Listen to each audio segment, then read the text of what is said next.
मयूरभंज केन्दुझर सीमांत चियाबेड़ा छकरे आज एक मर्मन्तुद दुर्घटना घटी जाइछि। खबर प्रकाश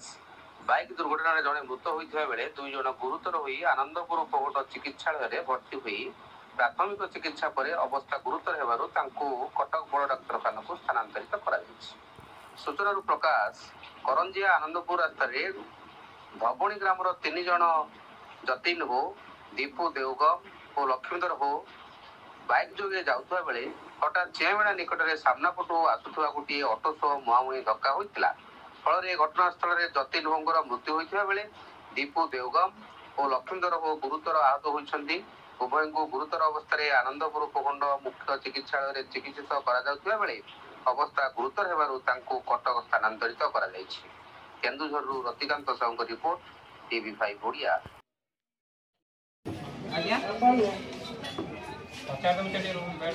संजय